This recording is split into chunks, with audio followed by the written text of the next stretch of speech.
അസ്സലാമു അലൈക്കും ലെബനൻ. അങ്ങനെയാണ് പോപ്പ് ലെബനനിലെ സ്പീച്ച് തുടങ്ങിയത്. കുറച്ച് ആളുകൾക്ക് മുമ്പ് ലെബനനിൽ സമാധാനത്തിനും ക്രിസ്ത്യൻ മുസ്ലിം സഹോദര ബന്ധത്തെ ഊട്ടി ഉറപ്പിക്കാനും പോപ്പ് പോയ ചില വീഡിയോകൾ ഇപ്പോഴാണ് വൈറലായത്. അതിൽ പോപ്പ് അസ്സലാമു അലൈക്കും എന്ന് നമ്മുടെ മുസ്ലിം സഹോദരന്മാർ പറയുന്ന സല്യൂട്ടേഷൻ പറഞ്ഞു തുടങ്ങുന്നു. അതിനർത്ഥം നമുക്കെല്ലാം ഒരുമിക്കാനുള്ള സ്പേസ് ഉണ്ട് എന്നാണ്. അല്ലാതെ പണ്ട് മഹാനായ പോപ്പ് ഫ്രാൻസിസിനെ ക്രിസംഗികൾ മാർ പാപ്പ എന്നല്ല മാർ കാക്ക എന്നാണ് കളിയാക്കി വിളിച്ചുകൊണ്ടിരിക്കുന്നത്. മനസ്സിലെ ഇസ്ലാമോഫോബിയ കാരണം പറയുന്നതാണ്. പക്ഷേ പോപ്പിനെ നോക്കൂ, എല്ലാ മതങ്ങളിലെയും ഹിന്ദു, ക്രിസ്ത്യൻ, മുസ്ലിം, ജൈന, ബുദ്ധ, പാഴ്സി, ജൂത എല്ലാ മതങ്ങളിലെയും നന്മയുള്ള ആൾക്കാർ പരസ്പര സാഹോദര്യമാണ് പ്രൊമോട്ട് ചെയ്യുന്നത്. പോപ്പിന്റെ ആ വാചകങ്ങളും അതോടൊപ്പം ലെബനന്റെ പേര് പറഞ്ഞ് കേരളത്തിലടക്കം തീവ്ര ഹിന്ദുത്വവാദികളും തീവ്ര ക്രിസംഗികളും പലപ്പോഴും അസമാധാനം ഉണ്ടാക്കാറുണ്ട്, അല്ലെങ്കിൽ വിദ്വേഷം ഉണ്ടാക്കാറുണ്ട്.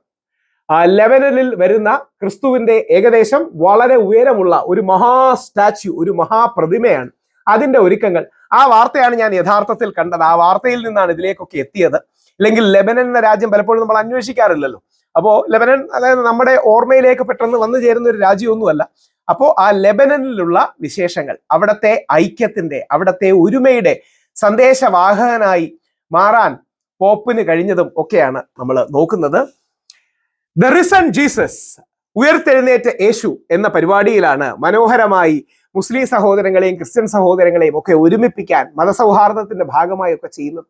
ഇത് ചെയ്യുന്നതിന്റെ കാര്യം അതിനൊരു പോസിറ്റിവിറ്റി ഉണ്ടാകും. എല്ലാ മതങ്ങളും, നമ്മൾ ഹിന്ദുക്കൾ ക്രിസ്ത്യൻസ്, അല്ലെങ്കിൽ മുസ്ലിംസ്, അല്ലെങ്കിൽ തിരിച്ച് മുസ്ലിംസ് ക്രിസ്ത്യൻ ഹിന്ദുസ്, അല്ലെങ്കിൽ ക്രിസ്ത്യൻസ് ഹിന്ദുസ് മുസ്ലിംസ്, അവരുടെ സല്യൂട്ടേഷന്റെ പോസിറ്റീവ്, നമ്മുടെ വിശ്വാസത്തെ യാതൊരു തരത്തിലും ബാധിക്കാത്ത സല്യൂട്ടേഷൻസും മറ്റും പരസ്പരം പറയുമ്പോൾ അതിനൊരു നന്മയുടെ ഭാഗം ഉണ്ടാവും. നമുക്കൊന്ന് കേൾക്കാം.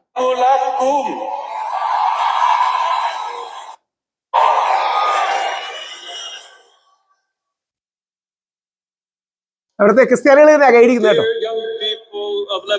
ലെബനനിലെ യുവാക്കളെ, യുവതയെ, പീസ് ബി വിത്ത് യു.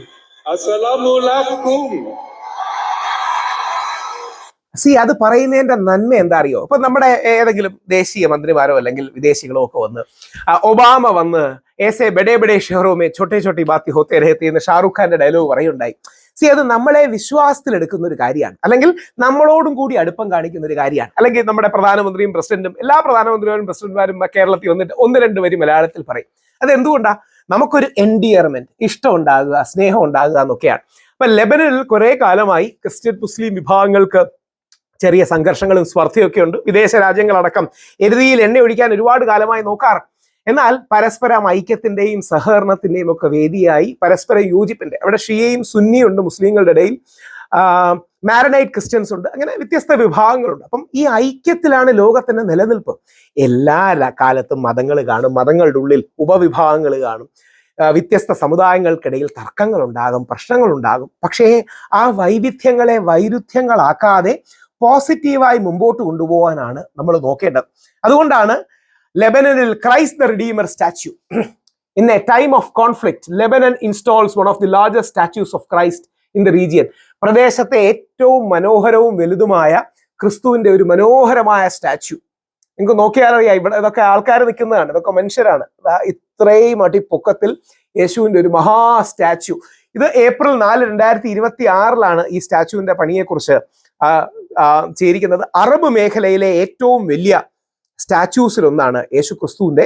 അപ്പോ ഇത് ഒരു കാലത്ത് ക്രിസ്ത്യാനികൾ ഐസിസിന്റെ അടക്കം ആക്രമണം നേരിട്ട ഏരിയയാണ്. ഇന്ന് കൂടുതൽ മുസ്ലിം ക്രിസ്ത്യൻ ഐക്യം ഉണ്ടാകുകയും തീവ്ര സ്വരക്കാരെ എല്ലാ വിഭാഗങ്ങളിൽ നിന്നും, മുസ്ലിങ്ങളിൽ നിന്ന് തീവ്ര ഇസ്ലാമിസ്റ്റുകളെ, ക്രിസ്ത്യാനികളിൽ നിന്ന് തീവ്ര ക്രിസംഗികളെ, ഹിന്ദുക്കളിൽ നിന്ന് തീവ്ര ഹിന്ദുത്വവാദികളെ മാറ്റാനും മോഡറേറ്റ്സ് ആയ എല്ലാവരും ഒത്തുചേരണം ഐക്യത്തിന്റെ ഒരുമയുടെ ബേസിൽ. അങ്ങനെ ചെയ്യാനും കഴിയും. 30%-ലധികം നമ്മുടെ ക്രിസ്ത്യൻ സഹോദരങ്ങളാണ്. 70%, 68 സംതിങ്, പിന്നെ ഡ്രൂസ് വിഭാഗമുണ്ട് അവിടെ. 68-70% നമ്മുടെ മുസ്ലിം സഹോദരങ്ങളാണ്. അതിൽ തന്നെ ഷിയ സുന്നി വിഭാഗങ്ങളുണ്ട്. അപ്പൊ ലെബനനിലെ ക്രിസ്തുവിന്റെ ഈ മഹാ സ്റ്റാച്യു ഉണ്ടാകണം. അടിസ്ഥാനപരമായി ക്രിസ്ത്യാനികളും മുസ്ലിങ്ങളും സഹോദരങ്ങളാണ്. ക്രിസ്ത്യാനികളും മുസ്ലിങ്ങളും സഹോദരങ്ങളാണ് എന്നുള്ള തിരിച്ചറിവ് വേണം. ആ സാഹോദര്യം ഉണ്ടാകട്ടെ.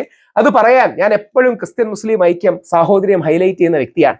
ആ ഹൈലൈറ്റ് ചെയ്യുന്നത് നമ്മൾ ഹിന്ദുക്കളുടെ പോസിറ്റിവിറ്റിയാണ്, ഗാന്ധിജിയുടെ പാതയാണ്, സ്വാമി വിവേകാനന്ദന്റെ പാതയാണ്. ക്രിസ്ത്യൻ മുസ്ലിം ഐക്യം ഉണ്ടാകട്ടെ. ലോകത്ത് ക്രിസ്ത്യൻ മുസ്ലിം ഹിന്ദു മതസൗഹാർദ്ദവും സാഹോദര്യവും ഉണ്ടാകട്ടെ. God bless.